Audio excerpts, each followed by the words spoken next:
그게 이제 2020년부터 중국에서 얘기되고 있는 공동부유론이죠. 같이 잘 살자고 하는 선부론에서 공부론으로 패러다임이 바뀌는 건 여기서 나타나는 현상이 이게 지금 자급격 규제처럼 보이는 겁니다.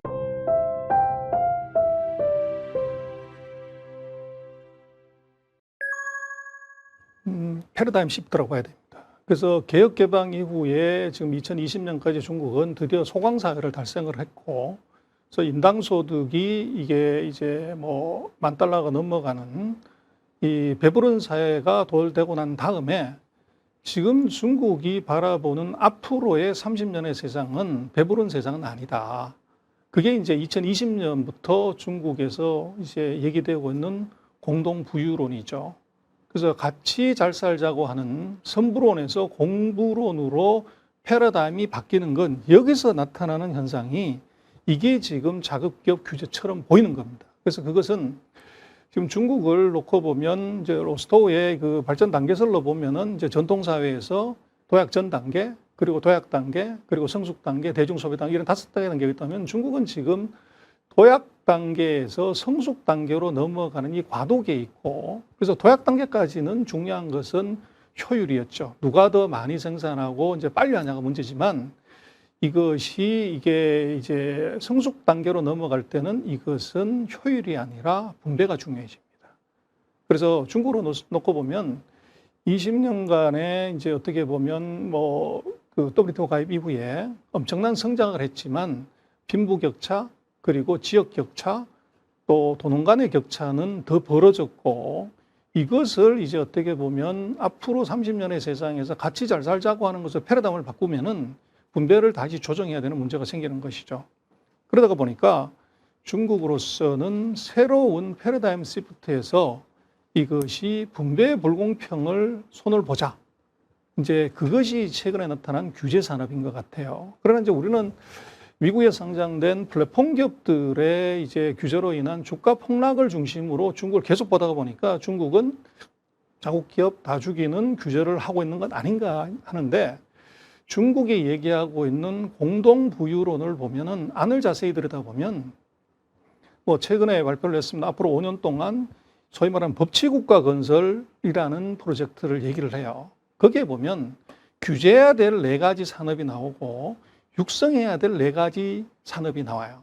근데 우리가 지금 한국 언론에서 많이 얘기하는 이 규제는 정부가 규제하려고 하는 4가지 산업을 보는 거예요. 첫 번째가 뭐냐면 데이터의 불공정한 사용. 이게 이제 디디 출신 같은 거고, 두 번째는 반독점. 이 시장 지배자적 권리를 이용을 해서 이제 그 보통의 대중들의 이익을 이제 자기가 가져가는 소위 말하는 아리바바라든지 이런 플랫폼 기업들의 반독점.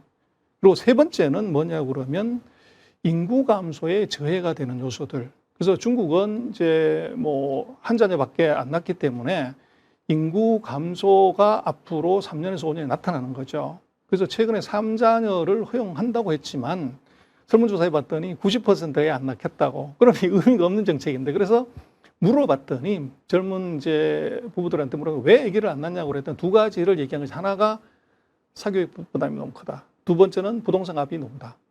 그래서 지금 중국 같은 경우는 3자녀, 3자녀 낳기, 인구 감소에 이 저해가 되는 산업, 이거 제재해야 된다. 그게 대표적인 게 사교육입니다. 그리고 부동산 교제에 들어갑니다.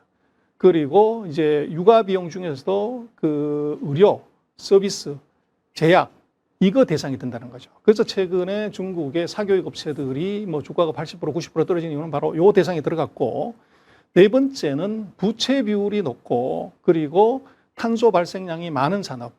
이 산업, 이 4개는 정부가 이게 같이 잘 살자고 하는 패러다임 시프트에서 저해가 되는 요소라고 보고 이것은 계속적으로 규제를 하는 것이고, 근데 우리는 이거가 이제 주가가 떨어지고 이러다 보니까 많은 충격을 받았는데, 중국 정부가 육성하려고 하는 산업이 또 있습니다. 이걸 우리가 봐야 되는 거죠. 첫 번째가 뭐냐면 중국은 지금 상황에서 놓고 보면 그 사이에 플랫폼 기업을 중심으로 한 서비스 산업은 이 정도면 됐다. 너무 과하다. 그래서 전체 인구의 14억 중에서 12억 명이 가입되어 있는 이 플랫폼이라고 하면 이것은 과하다고 보는 건데, 그래서 이 서비스가 아닌 진정한 과학기술에 기반한 첨단 산업, 첨단 기술, 이거 육성해야 된다. 그래서 반도체라든지 뭐 이런 게 되겠죠. 두 번째는 같이 잘 먹고 잘 살자고 하는 데 있어서 문제는 제일 큰 문제가 도농 간의 격차입니다. 그래서 이게 농업 문제, 이 농업 이거 육성해야 된다. 이 문제가 있고, 그다음 세 번째가 미국과의 전쟁, 여기서 국가 안전, 안전산업, 보안이라든지 방산이라든지 우주항공산업이라든지 이 산업 육성해야 되겠다.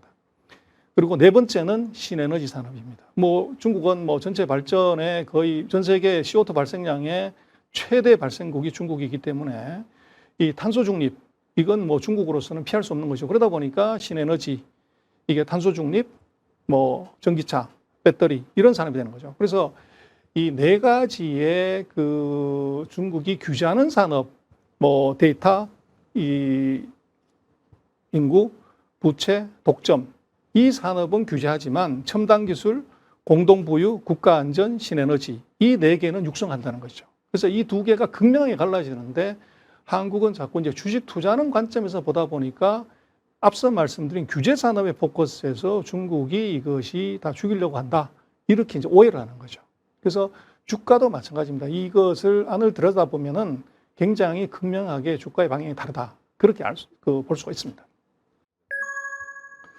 그래서 뭐 중국 같은 경우를 보면 5년마다 한 번씩 그 새로운 테마도 나오고 패러다임 시프트가 나옵니다. 그래서 이것은 정권 교체하고 같이 있는데 시진핑 1기 정부하고 2기 정부가 완전히 다르죠. 그래서 인터넷 플러스라고 하는 정책이 나왔다가 그 다음번에는 공급처 개혁이라는 이제 정책이 나오면서 이것이 완전히 뒤집어지는. 그래서 지금 중국의 플랫폼 기업들이 왜 제재를 받냐 하는데 사실은 인터넷 플러스라고 하는 정책에 나온 이것의 유효기간이 사실은 지난 거라고 사실은 봐야 되고, 그래서 2022년부터 이제 새로운 5년, 이 시진핑 3기 정부가 시작이 되기 때문에 여기서 새로운 패러다임이 등장하게 되면 새로운 투자의 기회가 생긴다. 이제 그렇게 볼 수가 있고요. 그래서 지금 놓고 보면 중국은 이것이 좀 전에 뭐 설명을 드렸습니다만은 중국이 공동부유론이라고 하는 새로운 패러다임을 갖고 오면서 규제해야 되는 산업하고 육성해야 되는 산업의 내 분리를 확연하게 구분을 줬습니다. 그래서 우리는 이 규제하는 산업에 투자를 지금 많이 하고 있는 것이죠. 그래서 거기에 물렸다고 사실은 봐야 되는데 상대적으로 이제 육성하려고 하는 산업은 중국이 첨단 기술이 있어? 탄소 중립 기술이 있을까? 그리고 중국의 농업에 투자해서 될까? 이런 이제 우리 그 의문이나 큐리오시티가 많았죠.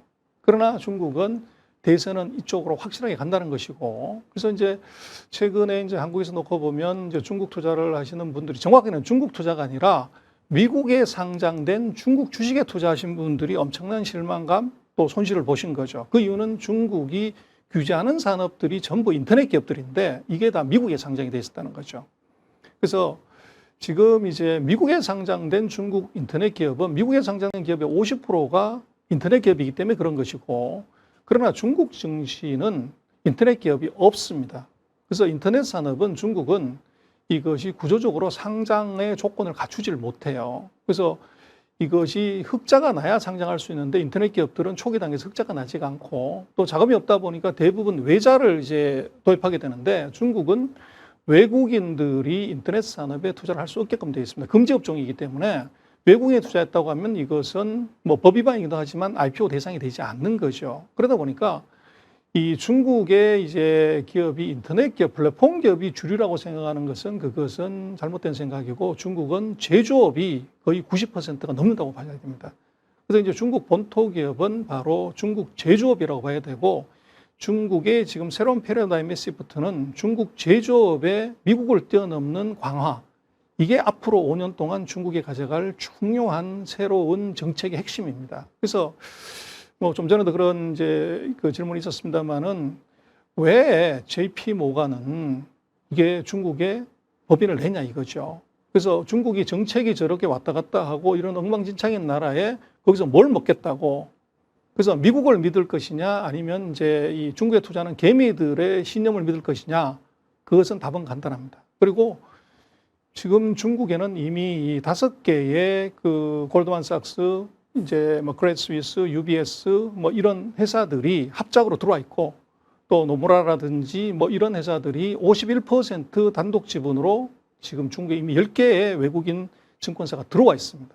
그래서 이것의 의미는 뭐냐 그러면 전 세계적인 탑10 안에 들어가는 IB들의 진출은 중국 자본시장에 먹을 것이 있다는 것이죠. 그리고 더 드라마는 최근에 보면은 그 자산 운용사, 이 피델리티, 그리고 블랙락, 시티뱅크, 이런 회사, 세계적인 자산 운용사들이 이제 독자적으로 중국 시장에다가 법인을 냈습니다.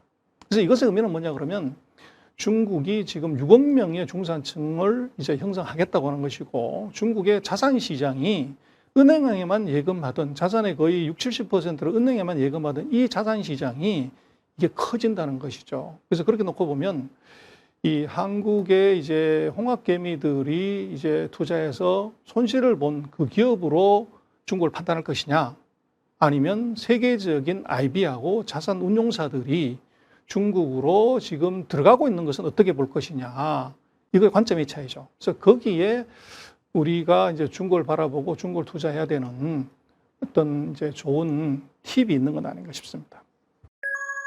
제가 생각할 때는 바닷물의 온도가 제일 중요하다. 중국 투자 7대 2대 1이다. 그래서 7은 바로 이 매크로 정책입니다. 2가 산업이고 1이 기업입니다. 그래서 우리는 내가 우리 기업, 이거 기술 세계 최고야, 한국 최고야 하는 이걸 들고 나가지만, 이 산업이 중국에서 규제 산업인지 육성 산업인지를 거꾸로 타면 이것은 이제 악소리가 나는 거죠. 그리고 더 중요한 것은 이번에 한국이 플랫폼 기업에 투자해서 봤지만 정책이 70% 대세입니다. 이 정책이 어디로 가냐를, 이거를 잘못 읽게 되면 어떤 산업이 잘 나간다고 하더라도 정부 정책이 한 방에 갈 수가 있다는 것이죠. 그래서 7대 2대 1을 기억할 필요가 있다. 이것이 이제 첫 번째고요. 그래서 바닷물의 온도를 보는 것이 중요한데, 문제는 중국 정책을 그걸 어떡하냐 하는데, 이 원수 같은 중국어가 보면은 흰 것은 종이고 까만 것은 것이다. 이렇게 되면 중국 투자나 중국 사업을 하면 안 됩니다. 그래서 중국어가 안 된다고 하면 제가 볼 때는 사장님, 회장님들이 중국어를 할 필요는 없습니다. 중국어를 이해하고 중국 비즈니스를 이해하고 중국 사람을 이해할 수 있는 중국 인재들, 이걸 키우지 않고 조직 안에 없으면서 중국 비즈니스를 한다는 것은 그건 자살행위다. 그래서 그렇게 보여지고, 그래서 저는 지금 놓고 보면 이 중국의 지금 상황은 전시 상황이다. 저는 그렇게 보십니다. 중국이 지금 최근 작년부터 나온 모든 문건을 보면 100년 만에 미중유의 시대에 돌입했다. 그렇게 얘기를 하고, 14차 5개년 계획, 앞으로 5년 동안 뭘 할 거냐를 보면 거기서 가장 많이 등장하는 단어가 안전, security입니다. 이 얘기는 뭐냐면 앞으로 5년 동안 중국은 미국과 가장 치열한 전쟁을 한다고 가정을 하고 경제 계획을 세웠다는 것이죠. 그렇게 놓고 보면 뭐 세상에서 제일 재미난 것이 그 불구경하고 싸움 구경이라고 하는데, 미중의 전쟁이 앞으로 5년 동안 치열하게 벌어졌을 때 이것이 우리한테 위기냐 기회냐 하는 것을 볼 수가 있지만, 아까 반도체 경우에도 말씀드렸지만 미중이 싸우는데 우리가 이것이 얻어 터질 수 있는 가능성보다는 우리는 미중이 필요한 것들을 공급할 수 있는 분야가 있으면 이것은 꽃놀이패라는 겁니다. 그래서 그 전쟁터에 물건을 파는 상인들이 고수익을 누립니다. 그래서 뭐 전쟁의 상인이 최고의 수익률을 자랑을 하죠. 그러나 거기에 전제는 두 가지가 있습니다. 첫 번째는 고수익이지만 리스크 관리할 수 있어야 된다. 이걸 못하게 되면 고수익이 있더라도 한 방에 들 위험이 있다는 겁니다. 그래서 지금 미국과 중국의 2차 전쟁, 앞으로 5년간의 전쟁에서 거기서 다르게 생각을 하면 엄청난 전략 물자를 고수익에 팔 수 있는 기회가 한국한테는 왔다. 그래서 그것을 컨트롤하고 감내할 수 있는 리스크 관리 능력이 있다고 하면, 어떻게 보면 중국은 그 작은 상인들, 개인들의 개미 지옥이 아니라 역설적으로 이것이 이 놀이터일 수도 있다는 것이죠. 그래서 뭐 중국은 제가 볼 때는 우리가 버린다고 해서 버려질 수 있는 나라도 아니고, 또 어떻게 보면 바로 옆집에 14억의 이제 가난한 사람들, 거지들이 산다고 하면 거지가 우리를 털 것이지만, 반대로 전 세계의 명품의 3분의 1을, 전 세계 전기자동차의 4분의 1을 이걸 사는 나라가 바로 옆에 있다고 하는 것은, 저것은 우리가 중국이 우리의 위험 요소라고 보기보다는 저는 우리가 팔 수 있는 이 거대한 시장으로 보는 것이 우리로서는 맞는 것 아닌가 싶습니다.